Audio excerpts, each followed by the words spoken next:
I exposed my wife's secret Platonic FWB setup in front of all her friends. Husbands left everyone speechless. I need to know if I am being paranoid or not. I, Ollie, 38, male, am on a camping and hiking trip right now with my wife, Liv, 36, female, 3 other married couples, Dom and Kate, Sean and Sarah, Bill and Miranda, and the wife's longtime friend, Ian, 38, male, and his boyfriend, OD, whose real name is Orlando. So no, he wasn't named after the dog from Garfield. We are all between our mid-30s and very early 40s in age. We are all outdoor enthusiasts and have wanted to do this hike for some time. We are camping at night and hiking during the day. Everything was fine until the early evening of the 3rd day of our 8-day hike. We stopped to camp and my wife and I decided to venture out and just check out some of the area around our campsite. We came across a small waterfall that fed the stream that largely wound near the trail we've been hiking. It was maybe 5 feet high and poured onto mostly hard rocks below. My wife said she really wanted to rinse off in the stream and waterfall, but didn't want to soak her clothes. I said, go for it. We aren't too far off from the others, but this spot is fairly secluded. If you made it quick, you could be in and out in no time. She did just that, maybe lingered for a second, then stepped out and tried to air dry mostly while drying off best she could with a small hand towel. After slipping her shorts and underwear back on in one move, Ian walked up on us from around a few trees. My wife was still completely topless. This is where it got weird. Neither of them reacted. She just continued nonchalantly getting dressed, and he just kept walking up like he had seen these specific balloons 100 times. He told us something I can't even remember at this point that Dom wanted us to know. My wife and him made some idle small talk, then we all made our way back to the camp. It's day 5 now. The hike trail runs into a small town at this point, and there is a small local inn that caters to the hiking crowd. We had it planned out to spend this night here, let everyone have a nice recovery night, restock some supplies, etc. I have been dwelling on what happened by the waterfall for 2 days now. I'm doing my best to hide it, but my wife asked me this morning why I was so quiet yesterday. I just said I was tired, but really, I can't shake the thought that something has happened between them before. I would be less suspicious, but I know Ian is not gay. I have known this man for about 8 years now, and would consider him a friend, as well as us husbands. OD and I are all the outsiders here. All 4 wives and Ian have been friends since college. I have asked my wife in the past if she ever dated Ian, and she always has said no. I have asked if Ian and any of the other women in the group were ever a couple, and she said no to that as well. I might just be paranoid, but it was just so familiar the way they interacted while she was still topless. Normally, my wife is pretty reserved about her body, so to not react at all to his approach seemed odd. I really have no reason to believe anything wrong is going on, although I am starting to wonder if there is more to their past than just friends. Am I being paranoid? Is this a red flag? I am really trying not to jump to conclusions. Update. It's very early here in the morning of day 6 to give you all an update. I talked to my wife Liv about what happened at the waterfall. I wanted to do it while we still had some privacy before we got on the trail again, and I'm glad I did. I started it off as non-confrontational as I could, just stating that it seemed a little weird that she wasn't alarmed by his presence, even though she was topless. Had she responded any other way, I probably would have dropped it, but she got very defensive immediately. Is that why you've been moody? She asked. It's not a big deal. Everyone has seen balloons before, even Ian. You need to grow up. This was really alarming to me. She doesn't normally react aggressively, unless she feels guilty about something. I pressed further, and she got more reactionary and defensive, trying to deflect and downplay every question I asked, with a little minor gaslighting in there. Finally, I had my fill of this and told her, either let me know what's going on or I'm going to confront Ian, and you know he won't lie. This is where Liv admitted that she and Ian had a past sensual relationship. I grew angry and asked why she lied to me when I've asked in the past. She said she didn't lie, they never dated. It was just the FWB situation right before we went official. When official, I asked her in a very surprised and triggered tone, so you were effing him when we first started dating? She snapped back at me. You don't have to be so vulgar. I don't want to talk about this right now. Can't we have this conversation when the trip is over? I fired back. Absolutely not. Either you tell me everything now, or I'm going to start interrogating your friends. I think she could see the sincerity in my threats, and she just let the whole truth flow out. The first part, one knew she had a series of unfortunate relationship and dating experiences. Liv had attributed a lot of this to not getting to know the other person before jumping into bed with them. When we started to date, she asked if we could take things slow. I had agreed because I too was looking for the special someone, and in this case, I was very interested in Liv. She did say when we first started dating that I was free to date others until we decided to be official. I told her I would not be doing that. I'm not interested in dating around and wanted to focus on one relationship at a time. She told me then that made her really happy. She then went on to reveal things about her and her friends group that would shake everyone if they came to light. Apparently, Liv, Kate, Miranda, and Sarah all had similar FWB situations with Ian while dating their current husbands. So shortly after college, Kate, who is married to Dom, was fed up with dating. She kept picking the wrong guys, and in the interim, her and Dom became FWBs when she met him. She asked to take things slow and really get to know each other before making things physical. Kate said it was possible to do this because she was still sleeping with Ian, thus satisfying her physical needs, which allowed her to focus on the emotional side with Dom. Ian was good with this arrangement and let her know this was just about finding her special someone. They would talk about Dom and sleep together until Kate felt she really had met the one. They ended the FWB, and she began her physical relationship with Dom, and they ultimately did marry. Kate, after this, told the women all about it over the years. Each of them has used Ian as their surrogate while searching for the one. I am just the most recent in this whole thing. I asked my wife to explain the details of her part. The other women's marriages are their own, but how did this play out for her?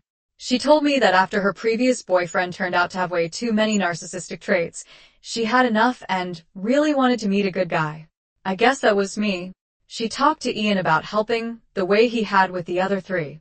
He said he would help for sure, and that this whole thing is about finding her a life partner. I believe his sincerity in all this. He is a free spirit kind of person. I've had deep conversations with him. He's kind of a person who will help anyone with anything. We play golf together. He's been in my life since I started dating. I didn't realize how involved he was. Obviously, basically, he would provide an ear to listen, give advice, talk through her feelings, and put in effort so she could handle holding out until she felt we gotten to know each other. I literally felt like throwing up. I felt like our relationship was a whole lie. Despite this, I kept the pain shopping going. I asked her when she stopped. She said when we went official. I told her I felt like we were official when we agreed to date. So, when was this for her? She said we were dating, but that doesn't make two people officially a couple. The night I asked you to commit to me, and we had sex for the first time, Ian and I have been nothing but 100% platonic friends since that night.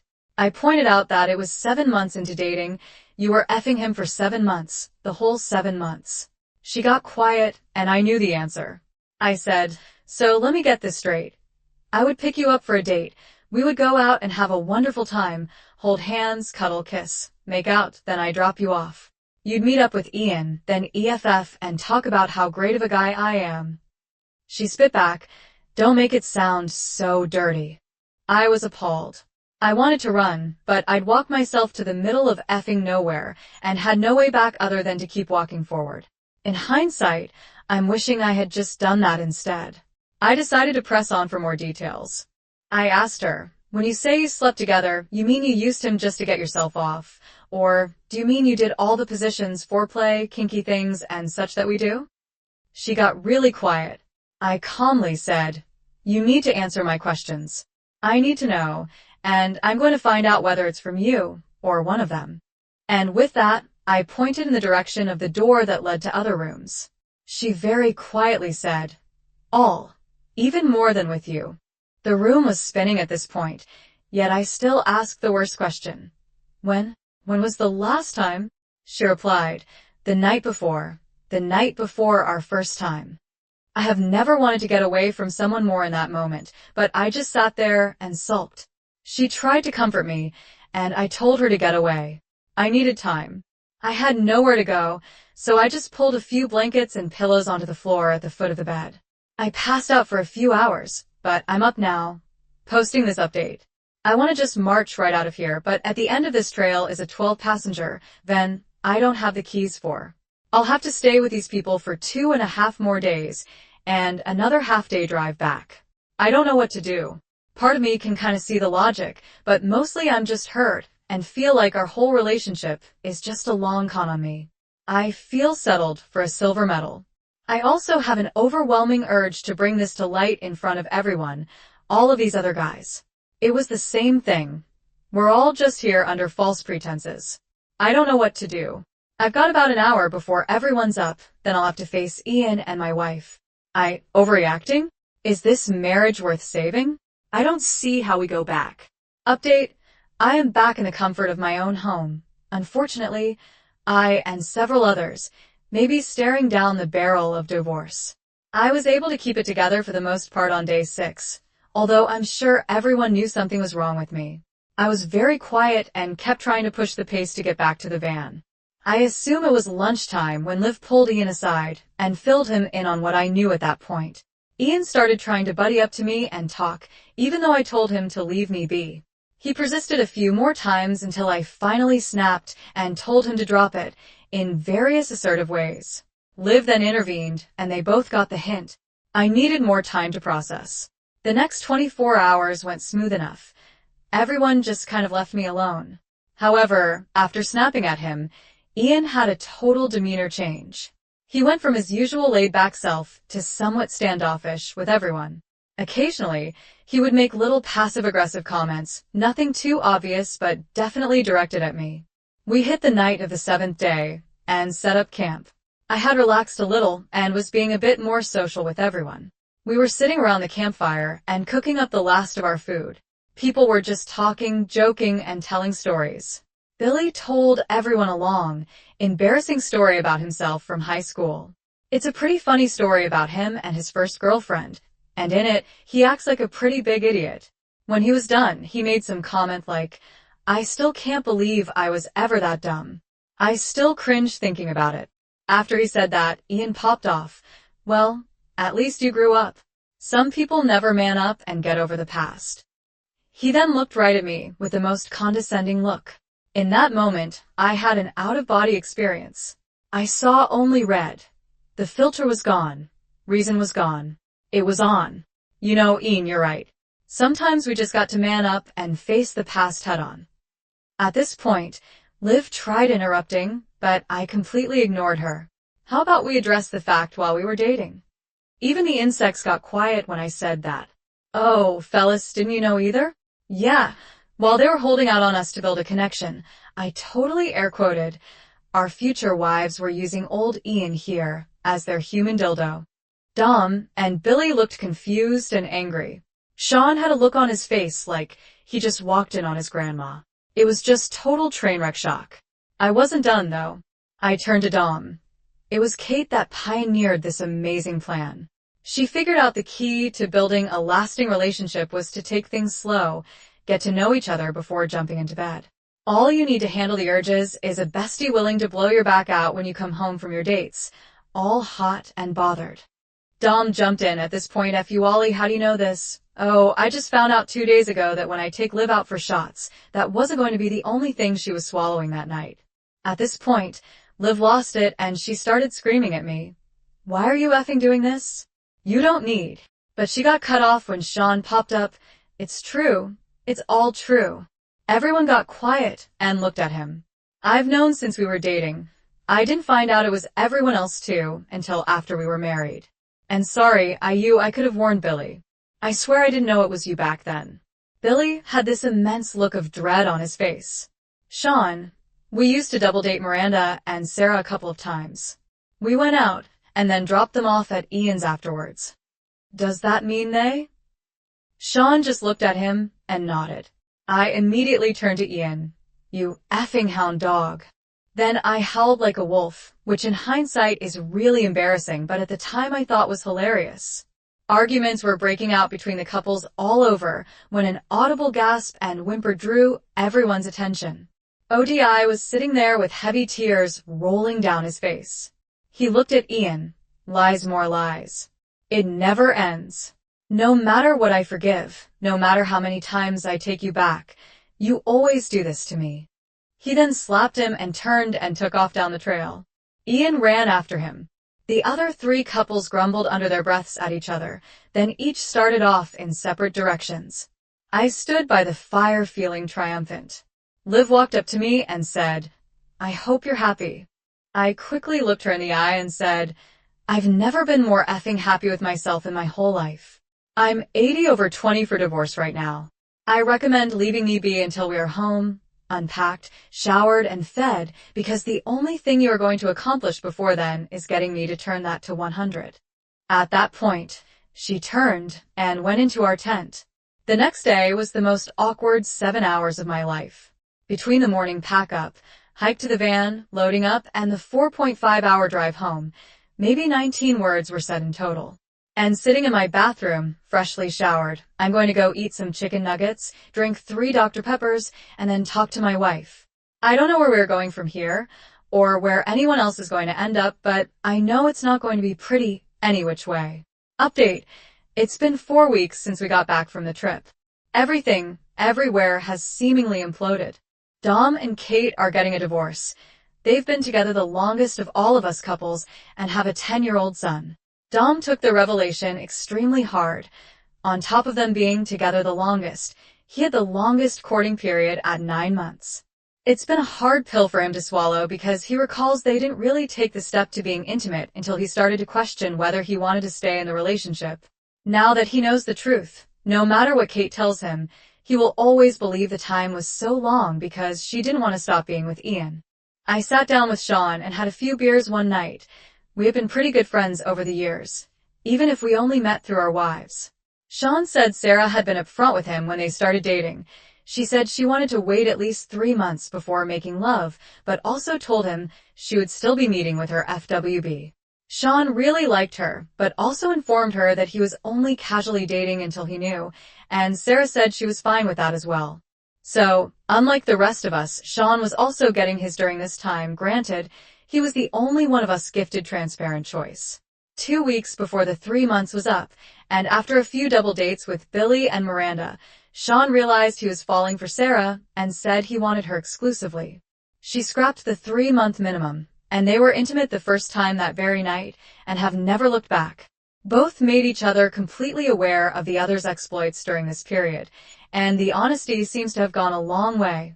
As Sean told me, they did have a small fight, but it was only because Sarah thought they should have excused themselves from the whole campfire fiasco instead of chiming in at all. All in all, they're doing well as a couple, thanks to Sean. I also have an update on Billy and Miranda. They are in the early stages of a reconciliation. Billy is obviously having a difficult time. He feels that she cheated and is using semantics to justify it. They dated for 6 months before going official, and they have 3 kids under the age of 7. So, they both feel like they have to try and make it work for the kids. Billy's biggest struggle is distinctly remembering dropping off Miranda and Sarah at Ian's on 2 separate occasions, knowing she went out with him while having a threesome plan. This has left him a shell of his former self. Apparently, Miranda has tried to tell him that only one of those times did they do anything, and it wasn't really a threesome, more like a reverse train. Again, semantics to justify. Sean tells me that Miranda is telling the truth, as Sarah was the other party in this, and confirmed it wasn't a real 3-way. But honestly, does that really matter? Ian reached out to me to apologize. I told him to F himself, and then blocked him. Bod reached out as well. I guess my revelation was the last straw. We actually conversed quite a bit over the course of a week, even though we were only really friendly acquaintances before. Turns out Ian and OD have been on again, off again, for 15 years. While Ian portrays this laid-back, selfless image everywhere he goes, OD knows him to be extremely self-centered and manipulative. He often breaks up with OD for short periods of time, or says they're on a break so he can do what he wants because he's not a cheater, only to come crawling back once he's had his fun. Thinking back, OD realizes that at least 2 of these breaks coincide with these dating setups. However, OD feels the worst for tolerating it for so long and allowing Ian chance after chance. He says this was it. He's moving back to Santa Barbara and leaving Ian and the cold SAS Midwest behind for good. As for me and Liv, we had the longest conversation despite being exhausted. Upon returning from the hike, I told her up front I wasn't interested in arguing or debating or anything like that. I told her, "Tell me everything you want to tell me. I won't interrupt. I won't ask questions until you're done. Then I want the exact same courtesy." She agreed. It was all apologize and justify. She would admit it was wrong to do, then give a reason why it was okay or point to a positive outcome. She did express that she was very hurt and upset with how I went off at the campsite, but did acknowledge that Ian deserved just as much blame since he wouldn't stop poking the bear. When she was done, she asked if I had any questions for her, and I said no. I then began. I told her our entire relationship is built on false pretenses. I acknowledged the logical part of my brain can see where she was coming from and why she tried the whole enforcing the wedding band FWB thing. Your three best friends did this and all landed great husbands before you. But on some level, all four of you had to know it was wrong to start a relationship like this. I told her that it was extremely hurtful to know that she was sleeping with someone else, and I believe it slowed the natural progress of our relationship. It has fundamentally changed my memories of our early life together. I asked her, "Do you remember about 4.5 months into our relationship? We had that amazing day. We spent the whole day together, and it ended with us back on my couch. We were kissing, your shirt was off, and I was rubbing you over your shorts. It was getting pretty hot, and then you stopped. You apologized and said you really, really wanted to, but just wasn't quite ready. You wanted to be absolutely 100%. I said it was okay, and gave you all the residence you needed. You looked at me lovingly, gave me a passionate kiss before you left. I can only guess you left my place and went at Ian's." She sat there, tears rolling down her face. I said, "Am I right?" She just nodded. I continued, "I put that energy into you. You chose not to give it back to me, but to give it to someone else. I could maybe get over this if the thing with him had ended in the first or second month, when we were more casual. But we were spending a lot of time together after that, and you kept it up with him all the way until the day before. You liked having us both. You did whatever mental gymnastics you needed to justify it to yourself." I told her this last part. "You may not even realize it's actually the worst part of it all to me. Finding out that you are so much more adventurous and exciting with him is like a knife in the heart. It makes me feel like second best, like a retirement plan settled for that. I am just good enough." She interjected there and began telling me no, it's not like that. She loves me. He was just a sex. It wasn't real. That's how it is when they don't matter.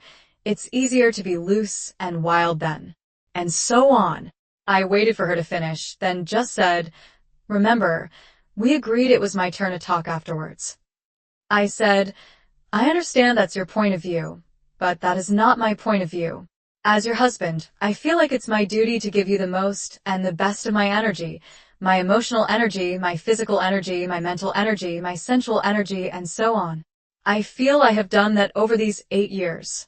I think you have given me your best in some areas, but I now know I haven't gotten your best in some also. And as a man, I must admit that sensual energy is very important to me. To know that I wasn't worthy of all your sensual energy, that you didn't trust me with that, it's the deciding factor. I do not think I can come back from this and intend to file for divorce." The scene got messy from there, and she began to cry heavily and beg, offering herself, plead with me to start over. I ended up removing myself from the situation. Later, she made a point that we are just in an emotional place right now, and I need to give this some time. This did give me some pause. I agreed to her term that we give it 3 weeks. Like I said, it's been 4 now, and my feelings haven't changed. We met with a mutual divorce lawyer who will represent us both. No kids involved, and we both want to drop the house, so it was a smooth initial meeting. She has been extremely depressed, and so have I, but this is for the best. Sometimes, things just don't work out.